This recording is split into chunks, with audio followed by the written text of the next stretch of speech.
The war between Russia and Ukraine has reached a critical dimension, especially these days. The big offensive plans carried out by the Ukrainians, both on the southern front lines, especially in Zaporizhzhia and in the Donbass region, reached the Russian territory. So the war has completely moved to Russia. It was even claimed that the capital, Moscow, was among the attack plans of the Ukrainian armed forces because at the moment the capital, Moscow, has completely turned into a fireplace after the attacks of unmanned aerial vehicles. The Russian Ministry of Defense announced that 5 drones attacked the territory of the Moscow region recently. Local residents in 5 residential areas also shared stunning videos of the violent explosions on social media. Let's explore together the breaking moments of these stunning drone attacks that shook the capital, Moscow. Our first stop is Vnukovo Air Base in Moscow. This is one of Russia's important military bases and logistics centers. First of all, the news of the explosion at the Vnukovo airport shook Moscow. A huge explosion occurred at the Vnukovo Air Base in Moscow, the heart of Russia. It was announced that the explosions were caused by unmanned aerial vehicles. Basa Telegram channel reported that the unmanned aerial vehicles were a type of aircraft flying at an altitude of 200 meters. As a result of the drones hitting the Vnukovo Air Base, a fire broke out that could not be controlled for a long time after a big explosion. Russian media reported that part of the flights moved from Vnukovo Airport to Sheremetyevo. In addition, these eruptions in Vnukovo continued in the Volovo-Kabinka in Shina Maraschino and Kaluga regions. At first, the explosions in Vnukovo were reported by residents of Volovo near Moscow.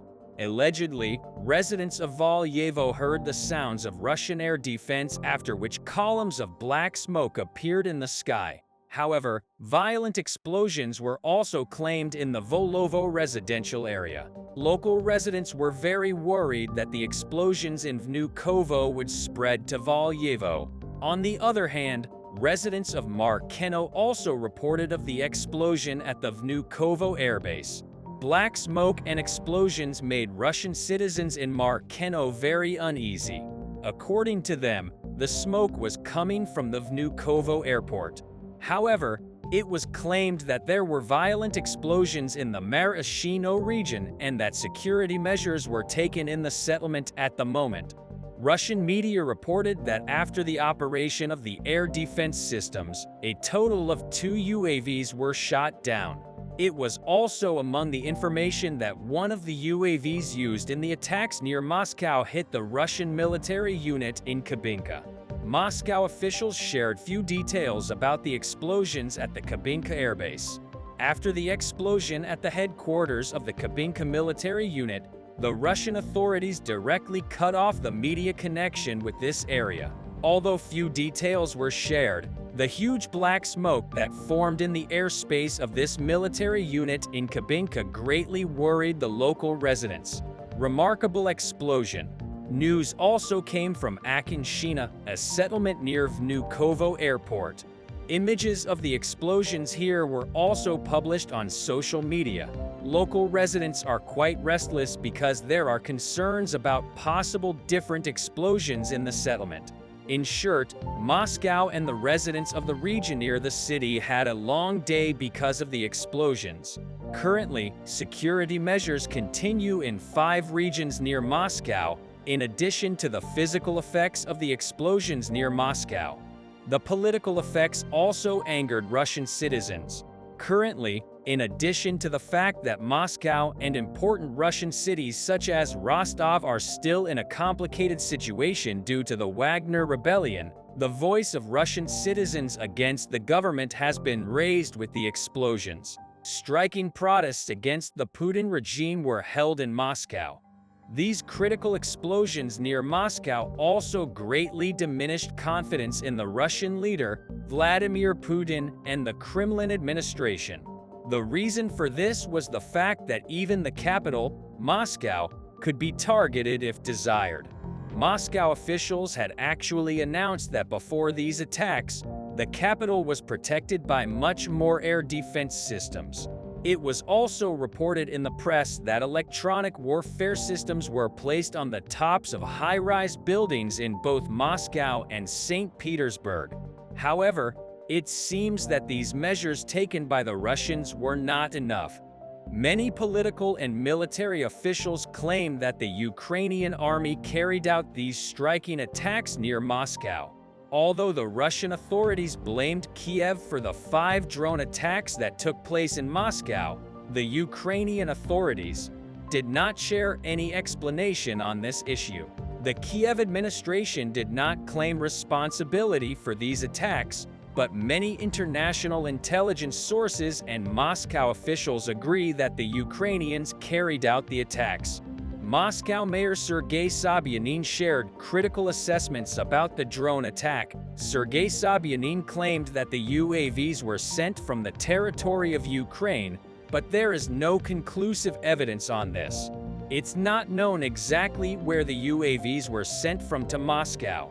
In fact, the Ukrainian armed forces had previously managed to carry out drone attacks and partisan actions against many Russian cities, including Moscow in particular.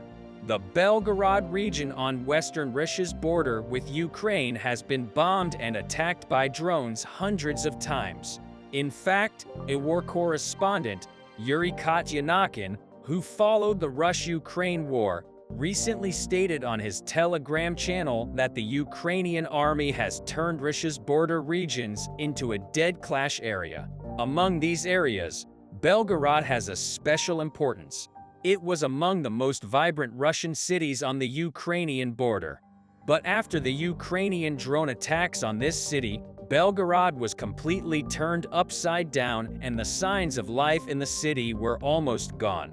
The inhabitants of the Belgorod region are now completely fed up with the war politics of the Russian administration in Ukraine because people in the city no longer want to experience the war in their own homes.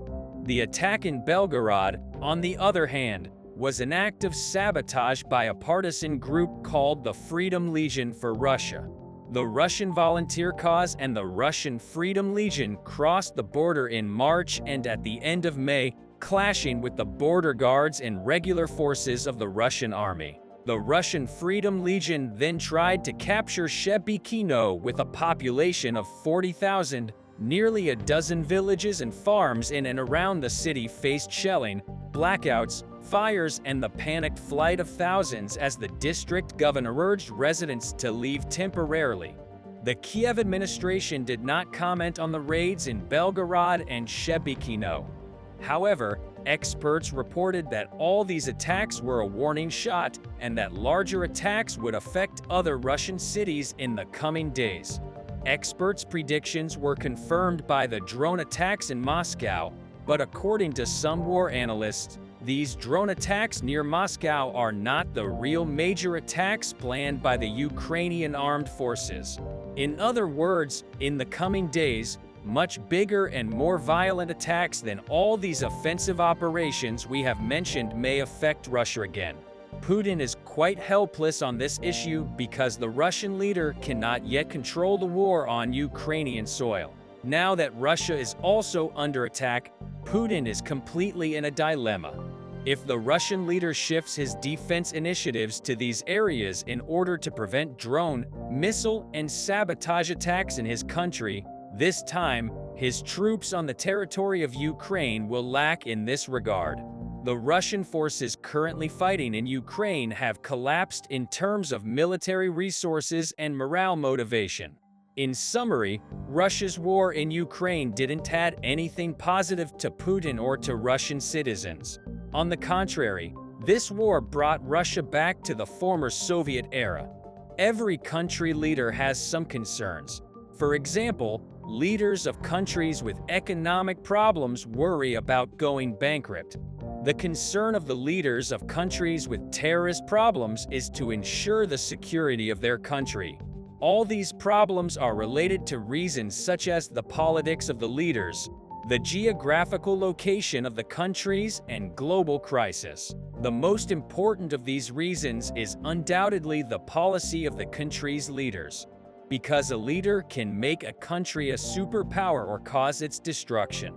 After Russian leader Vladimir Putin began his attempt to invade Ukraine, many of Putin's concerns arose: economic problems, rebellions within the country, fires of unknown origin, problems in diplomacy and politics, sanctions by Western and European countries, and many other problems are drowning Russian leader Vladimir Putin in a pool of worries. Putin's biggest concern is undoubtedly being assassinated, because Vladimir Putin thinks only of himself and not of the hundreds of thousands of soldiers he lost during his invasion of Ukraine, forced to live with fear of being assassinated at any moment. Putin has become almost paranoid in this report before discussing the assassination attempts against Russian leader Vladimir Putin and the measures taken by Putin in the aftermath of these assassination attempts. Let us take a closer look at the new assassination allegation that has recently surfaced. According to the German press, the Ukrainian Secret Service attempted to assassinate Putin with a Ukrainian drone carrying 17 kilograms of explosives. According to the allegations, a Ukrainian G-22 drone took off from Ukraine towards Russia the other day. One of Ukraine's most modern drones, the G-22, has a range of 800 kilometers. With this drone, the Ukrainian Secret Service targeted a region near Moscow, 500 kilometers from Ukraine, because Russian leader Vladimir Putin was going to visit this region. Ukrainian intelligence had access to this secret information. Yuri Romanenko, a journalist with alleged close ties to Ukrainian intelligence and founder of the Ukrainian Institute for the Future, claimed responsibility for the alleged assassination. In a letter, Romanenko described the details of the operation, in which they targeted Russian leader Vladimir Putin with a drone, as follows: last week, our intelligence officers received information about Putin's trip to the Redniv Industrial Park. According to our kamikaze drone, Surkov, which flew through all air defenses of the Russian Federation and crashed not far from the industrial park, the Russian media reported news confirming Romanenko's statements. According to these reports, a huge magnitude drone was indeed shot down near the village of Vorovskogo, east of Moscow. Moreover, the crash site of the drone was about 20 kilometers east of Redniv Industrial Park, as stated by Yuri Romanenko, who claimed responsibility for the assassination. Russian media also shared details about the downtown. Accordingly, the drone had 30 C4 explosives weighing 17 kilograms. After the downturn, Putin's presence in the area was questioned. Kremlin correspondent Pavel Zarubin made a statement on this issue. This statement also confirmed the allegations, because Zarubin said that Putin was planning to visit an industrial zone in Moscow. However, no announcement was made about the time of this visit. Another development confirming the assassination allegations was the images shared by Russian citizens on their social media accounts. Russians posted photos showing painted grass in the area where the attack took place. This was interpreted as the Redniv Industrial Park being prepared for Putin's visit. Russian authorities have not commented on this issue, despite Romanenko claiming responsibility for the assassination and Russian media reports confirming the assassination. However, Kremlin spokesman Dmitry Peskov was forced to make a statement after the assassination allegations appeared in the world press. Although this statement was not directly related to the alleged assassination, it implicitly concerned the assassination. In a statement, Peskov said Russian President Vladimir Putin works in the Kremlin. The head of the state is not planning any major public event. Peskov's statement was a denial of the allegations made in the world press, in particular by Yuri Romanenko, who claimed responsibility for the assassination. It should be noted, however, that the statement was not about the downing of the drone, but about the denial that Putin was the target because it was quite normal for drones of the Ukrainian army to be shot down on Russian territory. The Ukrainian army crossed the occupied territories and reached Russian territory. The claim was that the downturn was flown to assassinate Putin. Ukrainian authorities did not make a statement about the downtrodden. One of the people who made a statement was Ukrainian expert Sergei Sormland. Sormland made a very important point with his statement. Even if the downtrodden did not take off to assassinate Putin, the downing of the drone on Russian territory was a success. Sormland said the following about this issue in a statement. It is clear that a precision attack on the Russian president with a kamikaze drone is almost impossible. But the fact that such a drone will reach the place where Putin plans to stay is a slap in the face of the Russian dictator. The alleged assassination of Russian leader Vladimir Putin brought to mind a development from the past. In the first year of the war, an assassination attempt was made on Russian leader Vladimir Putin. The source of this news was the British media. According to the news, the left front tire of the vehicle in which Vladimir Putin was traveling was shot. Putin had been saved from this assassination attempt and was taken to a safe area immediately afterwards. Putin, who has lost hundreds of thousands of Russian citizens, his prestige against Western and European countries, and his closest friend since the day he started the occupation of Ukraine, is being cornered day by day, backed into a corner. Putin lives with a fear and anxiety of being assassinated every day. Russian anti-occupation organizations and Ukrainian partisan groups are among the groups that make Putin nervous because these groups are the main suspects in unsolved murders and fires of unknown origin on Russian soil. Putin's fear is also evident in his actions. In recent months, there have been a series of developments that prove Putin's fear. One of these developments was the installation of air defense systems on the roofs of public buildings in Russia, including Putin's home. The Russian leader cannot hide his fear. Another development that would prove Putin's fear of death had emerged in recent months. Putin had a railroad line laid under his house, and this was not a claim, but a fact confirmed by satellite images. Since the Russian leader knew that Russian anti-occupation organizations and Ukrainian sabotage groups could kill him at any moment, he had built secret railway lines and stations in certain parts of the city, starting from his house. Putin used this line for his transportation within the city. The Russian leader seems to be failing in his invasion of Ukraine with his growing anxiety and fear. Do you think the downtrodden was really launched to assassinate Putin? Would the cause of the war change if the Russian leader is assassinated? What do you think about Putin's irrational decisions taken out of fear and anxiety? Ukrainians continued destroying Russian fuel storage facilities along all main supply lines leading to southern Ukraine. The goal of this campaign is to create massive shortages of critical resources, which will undermine the Russian ability to use the accumulated tanks and other heavy equipment to stop the Ukrainian counteroffensive. Over the last 4 days, Ukrainians conducted a lot of drone strikes, and some of them were very successful. First of all, Ukrainians successfully hit the Ilskoye refinery for the second time. Russian sources reported that the Ukrainians used at least 4 drones, and one of them reached the target and caused the fire by exploding on top of the reservoir.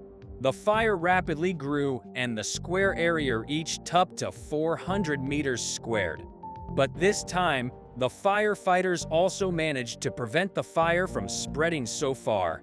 Ukrainians destroyed only 2 reservoirs, and as we can see, there is still a lot of targets in this region, which suggests that this is not the last attack on this refinery.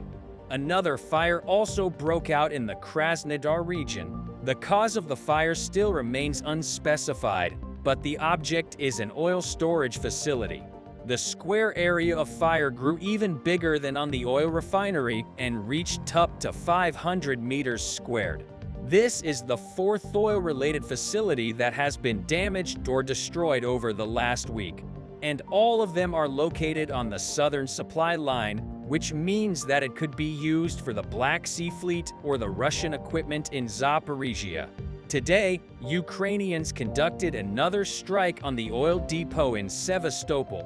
As you remember, this was the first target, and even though in the aftermath of a huge fire, half of the refinery was destroyed, the freshest satellite footage indicates that there are still 12 reservoirs left that look like they could potentially be used. But the strike on Sevastopol was just a part of a much bigger strike on Crimea. The first group of drones were reportedly targeted. Krasnoperekopsk. This is one of the two most important logistical hubs in northern Crimea because all supplies that are being delivered to the Kherson region always pass through this small town. The second most important town here is Armyansk, which Ukrainians have been targeting in the past. Today, explosions were also recorded in Genko, which is located on the same supply line. And Russian head of Crimea also claimed that Ukrainians accompanied the drone strike with the launch of 2 ballistic missiles, Crimea-2, which were reportedly shot down above the settlements north of Odessa, which are also located on the same supply line. The second group of drones traditionally targeted the area around Yevpatoria. The goal of these strikes is twofold. First of all, Ukrainians are trying to prevent Russians from returning the aviation to the airfield in Novofedorivka. And secondly, most of the Russian air defense is concentrated along the western shore. So continuous strikes are necessary for collecting intelligence about the most current disposition and capabilities of the Russian air defense.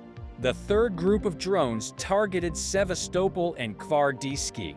Even though this time Ukrainian drones did not reach the oil refinery in Sevastopol, something reportedly reached the Russian airfield in Kvardiski. It was reported that at the moment of the explosion, the airfield had 10 fighter jets, 8 bombers, 6 air defense systems, and a lot of ammunition and fuel. So it was a perfect target.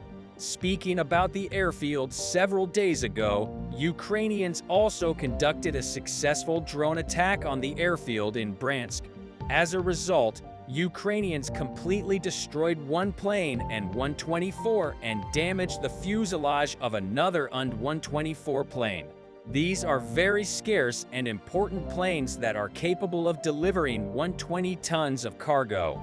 Not only do they cost approximately $70 million, but Russians also only had 12 of them and are now down to 10. In the meantime, the panic around the Ukrainian counteroffensive in the Zaporizhzhia region reaches new heights.